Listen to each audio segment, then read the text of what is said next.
Salam sejahtera kepada Bapak Ibu semuanya, rekan-rekan guru, wali murid, orang tua, dimanapun Anda berada, salam bahagia, salam sejahtera buat kita semua. Hari ini saya, Edi Wongaria, akan sharing kepada Bapak Ibu tentang kebijakan kurikulum 2022. Jadi Bapak Ibu, kebijakan kurikulum 2022 ini merupakan kelanjutan dari kurikulum darurat yang dikembangkan oleh pemerintah pada saat masa pandemi, ya Bapak Ibu. Nah, kalau kita bilang kurikulum prototipe ini itu merupakan kurikulum percontohan, dan yang sudah melaksanakannya adalah sekolah-sekolah penggerak di seluruh Indonesia. Itu berkisar 2.500 sekolah penggerak. Jadi prototipe ini kalau kita lihat artinya adalah model percontohan, ya, atau model asli yang bisa kita contoh. Jadi Bapak Ibu, untuk kebijakan kurikulum 2022, tingkat satuan pendidikan ini boleh memilih opsi yang ini, ya, boleh memilih opsi kurikulum ini, namun boleh juga tidak. Nah, jadi masa pemulihan pendidikan ini boleh dibilang kita sudah 2 tahun pandemi ini, kemudian belajarnya pun daring, kemudian membawa dampak yang tidak baik, atau ada kerugian-kerugian yang tidak baik ini, maka di kebijakan kurikulum 2022 ini itu bersifat memperbaiki atau memulihkan. Nah, jadi menurut Kemdikbud, masa pemulihan pendidikan ini berkisar 2 tahun, 2022 sampai 2024. Jadi nanti di tahun 2024 akan terjadi namanya perubahan kurikulum lagi. Nah, jadi ini disebut kurikulum untuk memperbaiki pendidikan yang ada di Indonesia, terkhusus setelah masa pandemi ini, ya Bapak Ibu. Jadi Bapak Ibu, latar belakang dari kurikulum prototipe ini bukan tidak ada, ya. Jadi di rapat kerja parlemen, Mas Nadiem di Komisi 10 DPR Senayan Jakarta pada awal Desember 2021 lalu, ini mencanangkan kurikulum 2022 yang bisa menjadi opsi bagi satuan pendidikan. Nah, jadi nanti ada 3 opsi, yaitu opsi yang pertama itu satuan pendidikan bisa menggunakan opsi ini atau tetap melanjutkan kurikulum 2013, dan opsi yang ketiga dapat menggunakan kurikulum darurat. Jadi dasar-dasar kurikulum ini itu adalah pengembangan soft skill atau karakter yang baik, ya, akhlak mulia, gotong royong, kebinekaan, bernalar, kritis, berpikir kritis, dan murid yang kreatif. Kemudian fokus pada materi-materi esensial, yaitu misalnya numerasi dan literasi. Dan fleksibilitas mengajar guru itu sesuai kondisi dan situasi setempat.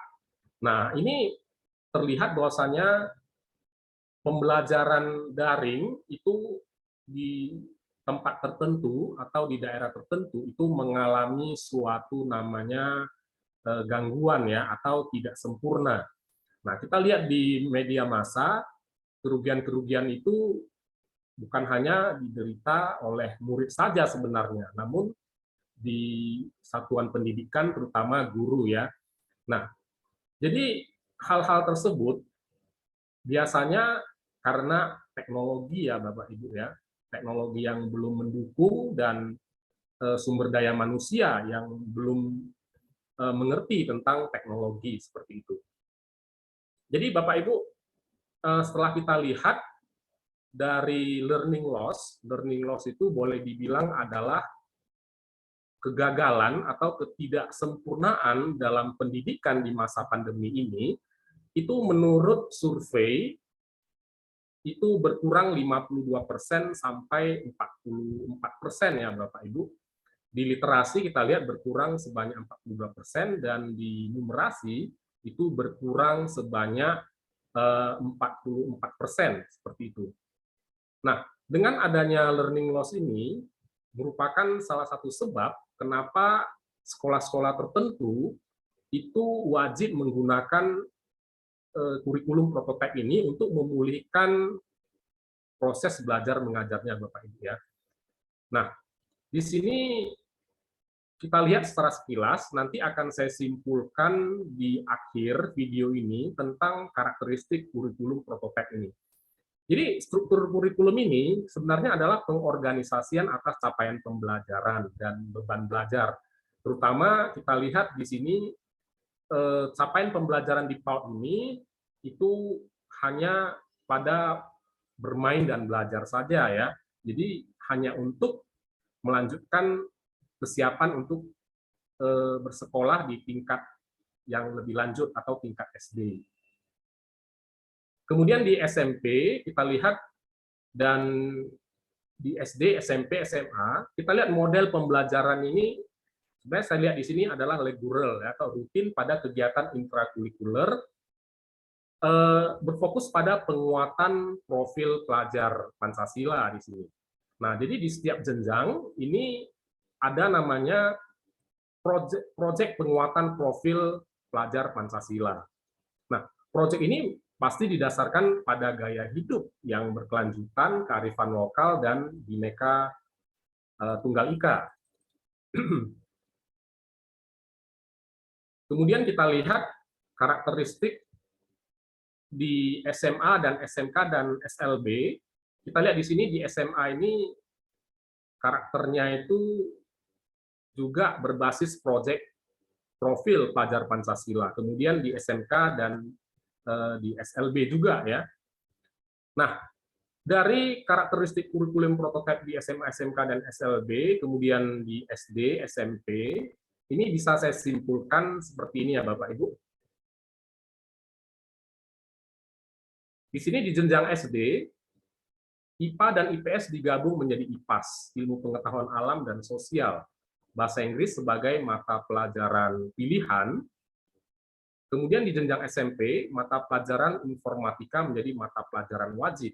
Nah, kita lihat di latar belakang di 2 tahun masa pandemi ini, siswa masih kurang dalam menguasai teknologi. Tetapi guru-guru yang mengajar mata pelajaran informatika itu tidak wajib dia itu bergelar sarjana komputer ya, tidak wajib. Asalkan dia memiliki kemampuan di bidang informatika dan teknologi, dia boleh diangkat menjadi guru untuk mata pelajaran informatika. Nah, hal ini membuktikan bahwasannya ini merupakan mata pelajaran yang esensial ya Bapak Ibu, yang penting untuk menyambut era digitalisasi.